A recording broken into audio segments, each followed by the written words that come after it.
नमस्कार दोस्तों, मेरा नाम है दीपक। आपसे एक बार फिर से स्वागत है हमारे डीएस शिक्षण चैनल पर। तो दोस्तों, जैसे कि मैं आपको राजन का बीटीसी का यानी डीएलएड का प्रथम सेमेस्टर का प्रैक्टिस सीरीज़ करा रहा था। तो दोस्तों, आप भी अगर बीटीसी के पेपर देने वाले हैं तो दोस्तों ये वीडियो आपको लिए काफ़ी हेल्पफुल रहने वाली है। तो दोस्तों, वीडियो को एंड तक ज़रूर देखें। इस वीडियो में मैं आपको राजन की जो है अति लघु प्रश्न कराने जा रहा हूँ हिंदी के। तो दोस्तों, इससे पहले मैंने दोस्तों बहुविकल्पीय प्रश्न सभी करा दिए हैं। अगर आपको देखने हैं तो पीटीसी के नाम से जो प्लेलिस्ट बनी है उसमें जाकर आप देख सकते हैं। उसका लिंक मैं डिस्क्रिप्शन बॉक्स में दे दूंगा। तो दोस्तों, शुरू करते हैं आज का प्रश्न। यथा तथा भास्कर के पर्यायवाची बताइए। तो दोस्तों, यथा का पर्यायवाची कीर्ति और भास्कर का पर्यायवाची हमारा सूरज होता है। चलते हैं दोस्तों अपने अगले प्रश्न की तरफ। प्रश्न नंबर 2, तुकांश शब्द क्या हैं? तो दोस्तों, तुकांश शब्दों में उच्चारण की दृष्टि से समस्त शब्दों में अक्षरों तथा स्वरों की किसी भी प्रकार की एक रूपता होती है, वे हमारे तुकांश शब्द कहलाते हैं। जैसे कि रुष्ट पुष्ट दुष्ट, झोंक पोंक टोंक, अंडा फंडा आदि। चलते हैं दोस्तों अपने अगले प्रश्न की तरफ। दोस्तों, वीडियो को अंत तक जरूर देखें, ये वीडियो काफ़ी हेल्पफुल रहने वाली है आपके एग्जाम के लिए। अनेक शब्दों के स्थान पर एक शब्द का प्रयोग क्या है? तो दोस्तों, भाषा को स्पष्ट, संक्षिप्त तथा सुंदर बनाने हेतु वाक्य को एक ही शब्द में व्यक्त करने वाले शब्द को एक शब्द यानी कहा जाता है। जैसे कि जिसका विवाह ना हुआ हो, अविवाहित। जिसकी कोई उपमा ना हो, अनुपम। चलते हैं दोस्तों अगले प्रश्न की तरफ। प्रश्न नंबर 4, हिंदी के अंतर्गत कितने विराम चिन्हों का प्रयोग किया जाता है? तो दोस्तों, हिंदी के मुख्यतः 11 विराम चिन्हों का प्रयोग किया जाता है। चलते हैं दोस्तों अपने अगले प्रश्न की तरफ। संघर्षी किसे कहते हैं? तो दोस्तों, संघर्षी किसे कहते हैं? संघर्षी शब्दों के उच्चारण में मुख्य द्वार बहुत सकरा होता है और शी की आवाज़ होती है। जैसे कि खे गे, जय फे, शे से और है। चलते हैं दोस्तों अपने अगले प्रश्न की तरफ। दोस्तों, ये क्वेश्चन बहुत ज़्यादा इंपॉर्टेंट है क्योंकि बीटीसी के यानी डीएलएड के दोस्तों 2016 और 19 में पूछा जा चुका है। तो दोस्तों, ये क्वेश्चन बड़े ध्यान से देखें। ऊष्म व्यंजनों की संख्या लिखिए। तो दोस्तों, ऊष्म व्यंजनों की संख्या कितनी होती है? 4 होती है। जिन वर्णों के उच्चारण में हवा मुख से रगड़ खाती हुई धीरे धीरे बाहर निकलती है उन्हें ऊष्म व्यंजन कहते हैं। जैसे कि शय, शय, से, है। तो दोस्तों, इसकी संख्या कितनी होती है? ऊष्म व्यंजन की संख्या होती है हमारी 4। चलते हैं दोस्तों अपने अगले प्रश्न की तरफ। ह्रस्व स्वर कैसे कहते हैं? दोस्तों, ये क्वेश्चन भी बहुत ज़्यादा इंपॉर्टेंट है क्योंकि ये भी क्वेश्चन आपका 2 से 3 बार पूछा जा चुका है। यानी 2016 और 2019 के पेपर में ये क्वेश्चन पूछा जा चुका है। इसको आपको ज़रा ध्यान से देखना है। ह्रस्व स्वर कैसे कहते हैं? जिनकी उच्चारण में कम से कम समय लगे तो एक मात्रा का समय लगे उन्हें ह्रस्व स्वर कहते हैं। जैसे आ, ई, उ, री, ये हमारे ह्रस्व स्वर के अंतर्गत आते हैं। चलते हैं दोस्तों अपने अगले प्रश्न की तरफ। अर्वाचीन और उचित का क्रमशः विलोम लिखिए। तो दोस्तों, अर्वाचय का और उचित का आपसे विलोम पूछा है। तो दोस्तों, ये क्वेश्चन भी इंपॉर्टेंट है क्योंकि 2016 और 2018 में ये पूछा जा चुका है। तो दोस्तों, अर्वाचीन का विलोम होता है हमारा प्राचीन और उचित का विलोम होता है हमारा अनुचित। चलते हैं दोस्तों अपने अगले प्रश्न की तरफ। ग्रंथ के बचे हुए अंश जो प्राय अंत में जोड़े जाते हैं, वाक्यांश के लिए एक शब्द लिखिए। तो दोस्तों, इसका उत्तर होगा सूक्ति। दोस्तों, ये क्वेश्चन भी आपका 2018 के एग्जाम में पूछा जा चुका है। तो दोस्तों, ये सभी क्वेश्चन बहुत इंपॉर्टेंट हैं, आपको बड़े ध्यान से देखने हैं। अल्प विराम का प्रयोग कब किया जाता है? यानी कॉमा। अल्प विराम का चिन्ह क्या होता है हमारा? ये कॉमा होता है। दोस्तों, ये कॉमा ये हमारा अल्प विराम का चिन्ह होता है। किसी वाक्य में अल्प विराम का प्रयोग देने हेतु अल्पविराम यानी कॉमा का प्रयोग किया जाता है। जैसे कि रोको के बाद जो ये चिन्ह लगा हुआ है कॉमा वाला, ये हमारा अल्पविराम होता है। रोको मत जाने दो। चलते हैं दोस्तों अपने अगले प्रश्न की तरफ। लेखन के प्रकार बताइए। तो दोस्तों, लेखन के हमारे 3 प्रकार होते हैं। कौन कौन से? सुलेखन, अनुलेखन, श्रुतलेख। इन प्रश्नों को भी दोस्तों हम आगे पढ़ेंगे, अनुलेखन, सुलेखन और श्रुतलेख क्या होते हैं। चलते हैं दोस्तों अपने अगले प्रश्न की तरफ। प्रश्न नंबर 12, लेखन शिक्षण से आपका क्या अभिप्राय है? तो दोस्तों, भाषा की ध्वनियों को जब प्रतीकों तथा संकेतों के माध्यम से लिपिबद्ध किया जाता है, लेखन कहलाता है। चलते हैं दोस्तों अपने अगले प्रश्न की तरफ। प्रश्न नंबर 13, लेखन शिक्षण की विधियाँ बताइए। तो दोस्तों, लेखन शिक्षण की विधियाँ कितनी होती हैं? मुख्यतः हमारे जैकोटर, मॉन्टेसरी और पेस्टोलॉजी हमारे लेखन शिक्षण की विधियों के अंतर्गत आते हैं। चलते हैं दोस्तों अपने अगले प्रश्न से। प्रश्न नंबर 14, वाक्य किसे कहते हैं? मनुष्य के विचारों को पूर्णतः लिखित तथा मौखिक रूप में व्यक्त करने वाले समूह को वाक्य कहते हैं। चलते हैं दोस्तों अपने अगले प्रश्न की तरफ। भाषा की 4 दक्षताएं बताइए। तो दोस्तों, भाषा की 4 दक्षताएं हमारी कौन सी होती हैं? पढ़ना, लिखना, बोलना और सुनना, ये हमारी 4 दक्षताएं होती हैं। आप इसको सुवोपारी से भी याद कर सकते हैं। सुवोपानी यानी सुनना, बोलना। चलते हैं दोस्तों अपने अगले प्रश्न की तरफ। प्रश्न नंबर 16, अक्षर समूह का दूसरा नाम क्या है? तो दोस्तों अक्षर समूह का दूसरा नाम हमारा वर्णमाला होता है। ये क्वेश्चन दोस्तों इंपोर्टेंट है क्योंकि 2015 के बीटीसी के एग्जाम में पूछा जा चुका है। चलते हैं दोस्तों अपने अगले प्रश्न की तरफ। श, श, से है किस प्रकार के व्यंजन है? तो दोस्तों अभी मैंने आपको ऊपर बताया था, जिन वर्णों के उच्चारण में हवा मुख से रगड़ खाती हुई धीरे धीरे बाहर निकलती है उन्हें ऊष्म संघर्षी व्यंजन कहा जाता है। दोस्तों ये क्वेश्चन भी आपका 2015 के एग्जाम में पूछा जा चुका है। चलते हैं दोस्तों अपने अगले प्रश्न की तरफ। भाषा शिक्षण के 4 प्रमुख कौशल कौन कौन से हैं? तो दोस्तों भाषा शिक्षण के 4 प्रमुख कौशल कौन से हैं? श्रवण, उच्चारण, वाचन और अभिव्यक्ति, ये हमारे भाषा शिक्षण के कौशल हैं। तो दोस्तों ये क्वेश्चन भी आपको 2015 में पूछा जा चुका है। दोस्तों ये सभी क्वेश्चन बहुत ही इंपॉर्टेंट है, आपको बड़े ध्यान से देखने हैं, वीडियो को एंड तक जरूर देखें, इसलिए मैंने बोला था। अनभिज्ञ तथा मुक्त का क्रमशः विलोम शब्द लिखिए। तो दोस्तों आपको विलोम शब्द और पर्यायवाची आपको ध्यान से देखने हैं, ये आपके पूछे जाते हैं। दोस्तों अनभिज्ञ का होता है हमारा विलोम सुभिज्ञ, और मुक्त का होता है बंधन। दोस्तों ये क्वेश्चन भी 2015 में पूछा जा चुका है। चलते हैं दोस्तों अपने अगले प्रश्न की तरफ। छत्रज्ञ के किस प्रकार के व्यंजन है? तो दोस्तों ये हमारे संयुक्त व्यंजन है क्योंकि हमारे 2 शब्दों से मिलकर बने हुए हैं।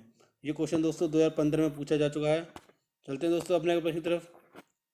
औ और औ का उच्चारण स्थान लिखिए। तो दोस्तों औ और औ का उच्चारण स्थान हमारा कंठ और ओष्ठ होता है। ये भी दोस्तों 2015 के पूछा जा चुका है।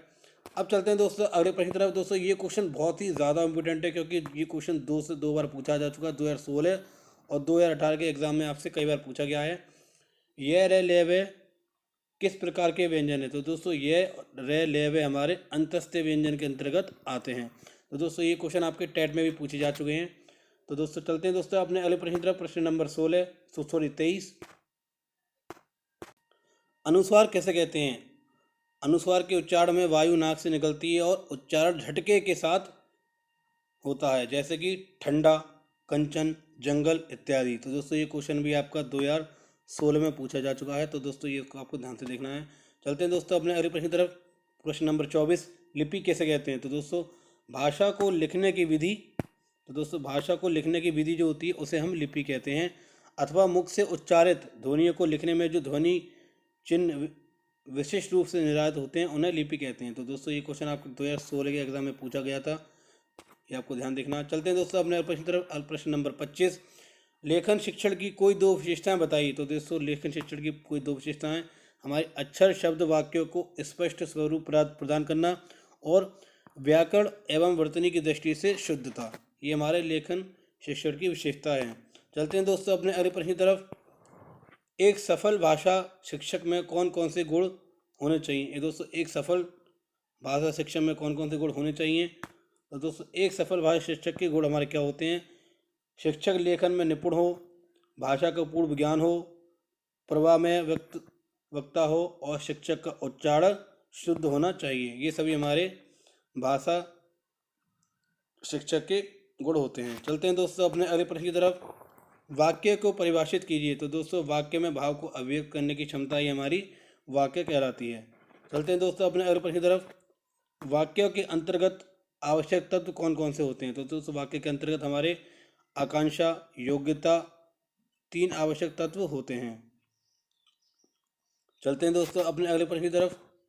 वाक्यों के प्रकार लिखिए। तो दोस्तों वाक्य के हमारे कितने प्रकार होते हैं? वाक्य के हमारे 3 प्रकार होते हैं। कौन कौन से? सरल वाक्य, मिश्र वाक्य और संयुक्त वाक्य। चलते हैं दोस्तों अपने अगले प्रश्न की तरफ। उपेक्षा और अपेक्षा शब्द का अर्थ लिखिए। तो दोस्तों ये क्वेश्चन बहुत इंपॉर्टेंट है क्योंकि 2019 के पेपर में पूछा गया था। तो दोस्तों उपेक्षा का अर्थ होता है हमारा अवहेलना, निरादर, और अपेक्षा का होता है आवश्यकता। चलते हैं दोस्तों अपने अगले प्रश्न की तरफ। जिसके नीचे रेखाएं लगाई गई हों वाक्यांश के लिए एक शब्द लिखिए। तो दोस्तों उससे कहते हैं हम रेखांकित। ये क्वेश्चन भी दोस्तों 2019 के बीटीसी के एग्जाम में पूछा जा चुका है, ये आपको ध्यान से देखना है। तो ये दोस्तों ये 2-3 क्वेश्चन है, ये सभी आपके बीटीसी 2019 के एग्जाम में पूछे गए थे। आकाश शब्द के 4 पर्यायवाची लिखिए। तो दोस्तों जैसा कि मैंने आपको बताया था, पर्यायवाची और विलोम शब्द आपसे पूछे जाते हैं 1-1 नंबर में। नभ, अंबर, गगन और व्योम हमारे आकाश के पर्यायवाची हैं। दोस्तों ये 2019 में पूछा गया था। चलते हैं दोस्तों अपने अगले प्रश्न की तरफ। औ और औ किस प्रकार के वर्ण हैं? तो दोस्तों औ और औ हमारे अनुनासिक स्वर के वर्ण हैं। ये भी दोस्तों 2019 में पूछा गया था। चलते हैं दोस्तों अपने अगले प्रश्न की तरफ। संधि एवं संयोग शब्दों का विलोम शब्द लिखिए। तो दोस्तों संधि का हमारा जो विलोम होता है वो विग्रह होता है और संयोग का होता है हमारा वियोग। ये भी दोस्तों 2019 में पूछा गया था। चलते हैं दोस्तों अपने अगले प्रश्न की तरफ। ध्वनि क्या है? तो दोस्तों भाषा की सबसे छोटी और सर्वाधिक महत्वपूर्ण इकाई हमारी ध्वनि कहलाती है। चलते हैं दोस्तों अपने अगले प्रश्न की तरफ। भाषा किसे कहते हैं? तो दोस्तों भाषा किसे कहते हैं? ध्वनि चिन्हों को समष्टि को भाषा कहते हैं। ध्वनि चिन्हों की समष्टि को हम भाषा कहते हैं। चलते हैं दोस्तों अपने अगले प्रश्न की तरफ। भाषा निर्माण का ढांचा किस पर निर्भर करता है? तो दोस्तों भाषा निर्माण का संपूर्ण ढांचा हमारे ध्वनि संकेतों पर निर्भर करता है। चलते हैं दोस्तों अपने अगले प्रश्न की तरफ। ध्वनि विज्ञान का संबंध किससे होता है? तो दोस्तों ध्वनि विज्ञान का संबंध हमारे श्रवण कौशल से होता है। चलते हैं दोस्तों अपने अगले प्रश्न की तरफ। हिंदी भाषा में स्वर और व्यंजनों की संख्या बताइए। तो दोस्तों ये क्वेश्चन बहुत इंपॉर्टेंट है। तो दोस्तों हिंदी भाषा में हमारे 11 स्वर और 33 व्यंजन होते हैं। चलते हैं दोस्तों अपने अगले प्रश्न की तरफ। स्वर किसे कहते हैं? तो दोस्तों जिन वर्णों का उच्चारण बिना किसी अवरोध के मुंह से निकलता है स्वर कहलाते हैं। तो दोस्तों हिंदी हमारे 11 स्वर होते हैं। कौन कौन से? आ ई उ री ए औ कुल हमारे 11 स्वर होते हैं। चलते हैं दोस्तों अपने अगले प्रश्न की तरफ। दीर्घ स्वर किसे कहते हैं? तो दोस्तों जिन शब्दों का उच्चारण करने में ह्रस्व स्वर की अपेक्षा बहुत अधिक समय है उन्हें दीर्घ स्वर कहते हैं। जैसे कि बड़ा आ, ई, उ, ए औ ये हमारे दीर्घ स्वर के अंतर्गत आते हैं। चलते हैं दोस्तों अपने अगले प्रश्न की तरफ। स्पर्श व्यंजन किसे कहते हैं? तो दोस्तों जब मुख द्वार को बंद करके खोलते हैं जिससे हवा उच्चारण स्थानों को स्पर्श करती है वो हमारे स्पर्श व्यंजन होते हैं। दोस्तों इसका एग्जाम्पल कै, खे, गे, घे, टे, ठे, डे, ढे, ते, थे, धे, फे, पे, फे, बे तथा भय ये हमारे स्पर्शी व्यंजन के अंतर्गत आते हैं। चलते हैं दोस्तों अपने अगले प्रश्न की तरफ। प्रश्न नंबर 43। स्पर्शी व संघर्षी व्यंजन किसे कहते हैं? तो दोस्तों जब मुख द्वार को बंद करके इस प्रकार बोलते हैं कि हवा स्थानों को कुछ रगड़ती हुई चलती है वे हमारे चे, छे, जय जय ये हमारे स्पर्शी और संघर्षी व्यंजन के अंतर्गत आते हैं। भाषा के कितने रूप हैं? तो दोस्तों भाषा के 2 रूप होते हैं। दोस्तों कौन कौन से? लिखित और मौखिक ये हमारे भाषा के मुख्यतः रूप होते हैं। चलते हैं दोस्तों अपने अगले प्रश्न की तरफ। तो दोस्तों ये क्वेश्चन बहुत इंपॉर्टेंट है क्योंकि ये 2016 के एग्जाम में पूछा गया था। तो दोस्तों अग्नि, अमृत तथा गणेश के 2 समानार्थी शब्द लिखिए। तो दोस्तों अग्नि और गणेश और क्या कहते हैं अमृत के आपसे समानार्थी शब्द पूछें तो अग्नि का समानार्थी शब्द होता है अनल और पावक, अमृत का पीयूष सुधा और गणेश का लंबोदर और गणपति। चलते हैं दोस्तों अपने अगले प्रश्न की तरफ। शब्द एवं पद से आप क्या समझते हैं? तो दोस्तों वर्णों के सार्थक मेल को शब्द तथा कविता की कुछ पंक्तियों के मेल को पद कहते हैं। तो दोस्तों ये क्वेश्चन आपके 2016 के एग्जाम में पूछा गया था। चलते हैं दोस्तों अपने अगले प्रश्न की तरफ। अंश तथा अंश में अंतर लिखिए या फिर अंश और अंश शब्द का स्पष्ट बताइए, अर्थ स्पष्ट कीजिए। तो दोस्तों अंश का अर्थ होता है हमारा कंधा और अंश का अर्थ होता है हमारा भाग। तो दोस्तों ये क्वेश्चन 2018 के आपके एग्जाम में और 16 के एग्जाम में ये दोनों में आपके पूछा जा चुका है। तो दोस्तों ये आपको बड़े ध्यान से देखना है। चलते हैं दोस्तों अपने अगले प्रश्न की तरफ। प्रश्न नंबर 48। अज्ञ और उन्मुख शब्द का क्रमशः विलोम लिखिए। तो दोस्तों अज्ञ का विलोम होता है हमारा विज्ञ और उन्मुख का होता है हमारा विमुख। चलते हैं दोस्तों अपने अगले प्रश्न की तरफ। भ्रंग और विटप शब्द के क्रमशः 2 पर्यायवाची लिखिए। तो दोस्तों भ्रंग का पर्यायवाची होता है मधुकर और भौरा और विटप का होता है तरु और पादप। तो दोस्तों ये क्वेश्चन भी आपको 2015 में पूछा जा चुका है। चलते हैं दोस्तों अपने अगले प्रश्न की तरफ।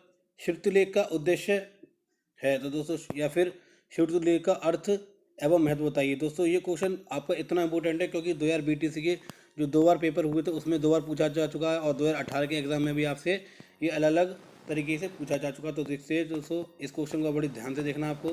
तो दोस्तों श्रुतिलेख को अंग्रेजी भाषा में डिक्टेशन कहते हैं। दोस्तों डिक्टेशन कहते हैं श्रुतिलेख को।